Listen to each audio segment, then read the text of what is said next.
درود شریف کا پڑھنا، سمجھنا، سیکھنا بہت بڑی مرتبت ہے، اور یہ وہ واحد فعل ہے، یہ وہ واحد عمل ہے جس کے لیے اللہ نے کبھی کوئی بائنڈنگ طے نہیں کی۔ یہ نہیں کہا کہ صبح کو پڑھو، یہ نہیں کہا کہ دوپہر کو پڑھو، یہ نہیں کہا کہ شام کو پڑھو، یہ نہیں کہا کہ رات کو پڑھو، یہ نہیں فرمایا کہ اونچی آواز میں پڑھو، یہ نہیں فرمایا کہ نیچی آواز میں پڑھو۔ اللہ نے مختصر ترین بات کی کہ میں اور میرے فرشتے محمد صلی اللہ علیہ وسلم پہ درود بھیجتے ہیں، اے ایمان والو تم بھی درود و سلام بھیجو۔ کوئی بائنڈنگ نہیں، دن رات پڑھو، زیادہ پڑھو، تھوڑا پڑھو، گن کے پڑھو، بغیر گنتی کے پڑھو۔ اس سے آپ کو، کیونکہ رسول اللہ صلی اللہ علیہ وسلم تک آپ کے والدین کے ناموں کے ساتھ آپ کا درود پہنچایا گیا ہے، اور میرا ایمان تو یہ ہے کہ کچھ ایسے لمحے بھی ہیں جس میں آقا خود آپ کا درود سنتے ہیں۔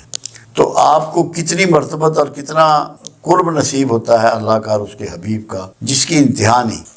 مگر آپ اگر یہ سمجھیں کہ اس کی بنیاد پہ آپ ولی اللہ بن جائیں، جہاں تک ولی اللہ بننے کی بات ہے، آپ انتہائی نیک اور برگزیدہ انسان ہو سکتے ہیں، متقی ہو سکتے ہیں، مومن ہو سکتے ہیں۔ ولایت تو ایک ایسا نصیب ہے جو لوگ لے کر پیدا ہوتے ہیں، جس طرح پیغمبر پیدا ہوتے ہیں کہ پیغمبر جس کے مقدر میں ہے وہی پیغمبر ہوگا، کسی اعمال کے نتیجے میں وہ پیغمبر کے رتبے پر فائز نہیں کیا جاتا۔ ایسے اولیاء اللہ بھی جو ہیں وہ پیدائشی طور پہ اللہ ان کو یہ چیز، یہ نعمت گرانٹ کرتا ہے۔ یہ الگ بات ہے کہ ان سے دنیا میں بہت سی پرہیزگاری، بہت سا تقوی، بہت سی عبادات، بہت سی قربانیاں، بہت سا صبر کے ذریعے ان کو آزمایا جاتا ہے، ان کی یہ ٹریننگ دی جاتی ہے، جس کے بعد انہیں ولایت پہ فائز کیا جاتا ہے۔ آپ یہ اچھی سی امید رکھیں کہ درود شریف پڑھنے سے آپ یقیناً اللہ کے ساتھیوں میں، اللہ کے ولیوں میں، ولی میں نے ہوتے ہیں مددگار کے، جو دین کے بڑھاوے کے لیے کام کرتا ہے وہ ولی اللہ ہے، جو برائیوں کے بڑھاوے کے لیے کام کرتا ہے وہ ولی شیطان ہے۔ آپ سب ولی اللہ ہو سکتے ہیں اگر آپ دین کے لیے، اللہ کے دین کی سربلندی کے لیے، رسول اللہ صلی اللہ علیہ وسلم کی امت کی کامیابی کے لیے کوشش کریں گے تو سب کو فضیلت ملے گی۔ درود شریف میں دو باتیں یاد رکھیں، آپ کوئی سا بھی درود شریف پڑھیں، درود شریف کی شرط یہ ہے، ایک تو رسول اللہ صلی اللہ علیہ وسلم کا اس میں محبت اس میں آنا چاہیے، آپ کا نام نامی، تاکہ پتہ ہو کہ کس پر بھیجا جا رہا ہے۔ اللہ کے انبیاء رسول تو بے شمار ہیں۔ اور دوسرا لفظ سلام آنا چاہیے، کیونکہ پروردگار کا جو حکم ہے درود کے بارے میں، اس میں درود کے ساتھ سلام شامل ہے کہ اے ایمان والو آپ بھی درود و سلام بھیجیں۔ وہ آپ کوئی سا بھی اپنی ترتیب میں نام بنا سکتے ہیں۔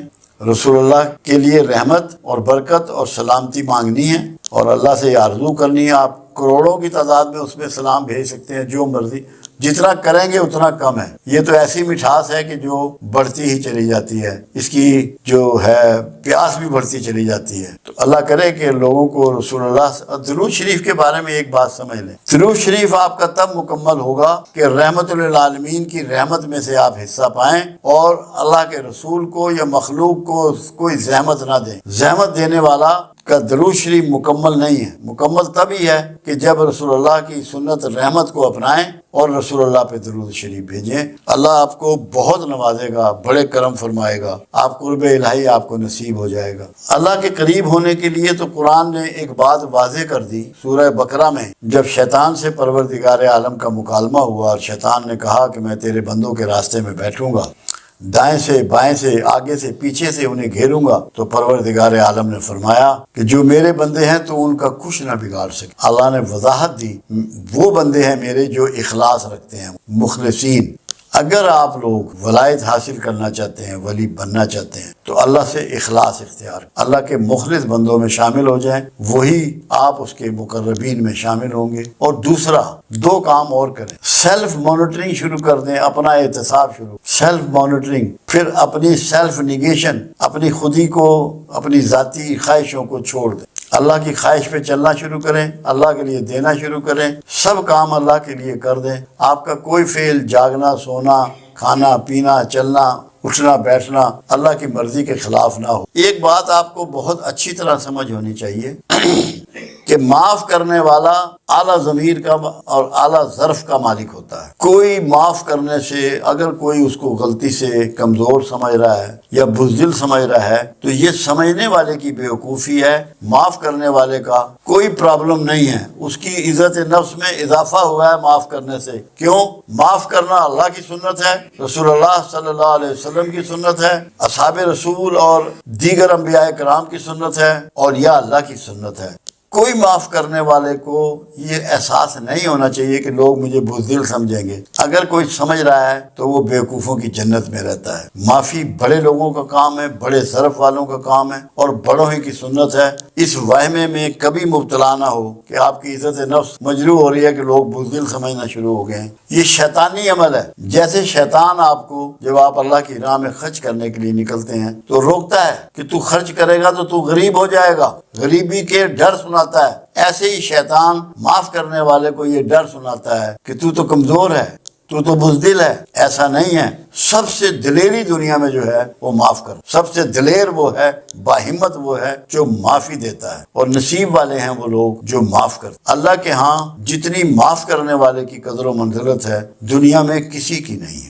خود رسول اللہ صلی اللہ علیہ وسلم کا ایک فرمان مبارک ہے کہ جو میری مسجد میں آ کے نماز پڑھے گا میرے وصال کے بعد، میرے پردہ کر جانے کے بعد، اس کی شفاعت مجھ پر واجب آ گئی، اور جو میرے گھر یعنی کہ جہاں آپ آج موجود ہیں اور میرے ممبر کے درمیان میں نماز پڑھے گا اس کو میں داخل جنت کروں گا، اور جو شخص میری امت میں سے اس کے ساتھ زیادتی کی گئی ہو، اس کا حق تلفی کی گئی ہو، اور وہ حق تلفی کرنے والوں کو، زیادتی کرنے والوں کو معاف کر کے فساد نہیں پھیلائے گا، فساد کو روکنے کا سبب بنے گا، اسے میں بازو سے پکڑ کے جنت میں لے جاؤں۔ یہ ہے معاف کرنے والے کا رتبہ جو اللہ کے حبیب صلی اللہ علیہ وسلم نے بیان فرمایا۔ اس خیال میں کبھی کوئی نہ رہے کہ لوگ اسے بزدل سمجھیں گے، یہ شیطانی سوچ ہے۔ اللہ آپ کو اس سے اپنی پناہ میں رکھے اور معاف کرنے کی ہمت اور توفیق آپ کو عطا فرمائے۔ ہم جو لیکچر دیتے ہیں اس میں مرد و زن کی کوئی تخصیص نہیں ہوتی۔ جہاں بھی ہمارے لیکچر ہوتے ہیں بڑے لیول پہ اداروں میں، اپنے لاہور میں ذاتی ارینج کر کے یا مختلف جو لوگ ارینج رکھتے ہیں، عورتیں اور مرد سب مخصوص ہوتے ہیں، اور قرآن حکیم اور رسول اللہ صلی اللہ علیہ وسلم کا تمام پیغام، تمام احادیث، تمام سنتیں مرد و زن دونوں کے لیے ہیں۔ اللہ نے کوئی ایسی تخصیص نہیں کی کہ جو ہدایت دی جا رہی ہے وہ صرف مردوں کے لیے ہے یا صرف عورتوں کے لیے ہے۔ عورتوں کی دوزخ میں تعداد کی وجہ صرف ایک بیان کی گئی، اس کو آپ سمجھ لیں۔ رسول اللہ صلی اللہ علیہ وسلم کا گزر ایک دن قبرستان سے ہوا، ایک تازہ قبر پر آپ رک گئے اور پوچھا گیا کہ یہ کس کی قبر ہے؟ لوگوں نے بتایا یہ فلاں محلے میں رہنے والی فلاں عورت کی قبر ہے۔ فرمایا اس پہ عذاب ہو رہا ہے، جاؤ دیکھ کے آؤ، پوچھو اس کی معلومات کرو کہ اس کے اعمال کیا تھے۔ جب معلومات کی گئی تو پتہ لگا بہت زیادہ نمازی، نوافل پڑھنے والی، صدقہ و خیرات کرنے والی، نفلی روزے رکھنے والی خاتون تھی۔ آپ نے فرمایا نہیں، پوری معلومات کر کے آؤ۔ جب پوری معلومات کی گئی تو پتہ لگا کہ دوسروں کی ٹو میں ہر وقت لگی رہتی تھی۔ آپ نے فرمایا یہ ٹو میں لگنا اس کے سارے باقی اعمال کو کھا گئے۔ آپ نے ایک درخت کی ٹہنی توڑ کے وہاں اس کی قبر پہ سرانے کی طرف لگا دی اور فرمایا جب تک یہ ہری رہے گی اس پہ عذاب ٹلا رہے گا۔ اس مثال دینے کا مقصد صرف یہ ہے کہ اگر مستورات جو اس میں بہت زیادہ ملوث ہیں، غیبت کرنے میں، دوسروں کی ٹو لگانے میں، یہ کپڑا کہاں سے لائی ہے، کون سی دکان سے لائی ہے، کتنے کا خریدا ہے، جوتا کہاں سے لائی ہے، اس نے جویلری کہاں سے بنائی ہے، اس کے گھر کون آ رہا ہے، پکا کیا ہے، مہمان کون آیا ہے، جب دوسروں کے بارے میں غور و فکر کریں گی، دھیان رکھیں گی، ٹو میں رہیں گی تو سارے اعمال ضائع ہوں گے۔ اس لیے آپ کو جب دوزخ دکھائی گئی تو وہاں مستورات زیادہ دکھائی گئی۔ دوسری چیز یہ تھی کہ وہ اپنے شوہروں کی آمدن جو ہے اس کو بعض اوقات اس کی اجازت کے بغیر یوز کرتی ہیں۔ یہ بھی ایک وجہ ہے مستورات کا دوزخ میں زیادہ نظر آنا۔ شوہر سے اجازت لیے بغیر اس کی پراپرٹی کا استعمال، یعنی کہ اس کی پیسوں کا یا زیورات کا یا خوراک کا، جو کچھ بھی مالی معاملات میں مطلب ہے اس میں وہ بغیر اجازت کے استعمال، وہ بھی ایک بہت بڑا مطلب ہے اس میں ریزن تھا۔ دوسرا یہ تھا کہ غیبت بہت زیادہ غیبت تو آج کل تو مرد بھی بہت زیادہ کر رہے ہیں۔ ان کا تو ٹاپک ہی دوسری کسی اور خاتون کا نام ہوتا ہے۔ میں تو اپنے گھر میں اللہ کا شکر ہے یہ کوشش میں کامیاب ہوں کہ میں کسی کا تذکرہ اپنے گھر میں ہونے ہی نہیں دیتا کہ غیبت کی نوبت ہی نہ آئے۔ کسی بھی غیر حاضر کا تذکرہ ہم یہاں بھی نہیں کرتے. مرکز میں بھی ہماری یہ عادت ہے کہ ہم اس دوسروں کی بات نہیں کرتے، کیونکہ ہم جو بات سامنے نہیں کر سکتے وہ پیچھے کیوں کریں. تو غیبت بھی بہت کرتی ہیں، جھوٹ بہت بولتی ہیں، ٹو میں رہتی ہیں. اللہ انہیں ہدایت دے، ان کو سمجھ دے کہ اپنی ذاتی زندگی گزاریں، دوسروں کے معاملات میں بالکل دلچسپی کا اظہار نہ کریں، تاکہ دوزخ میں جانے سے محفوظ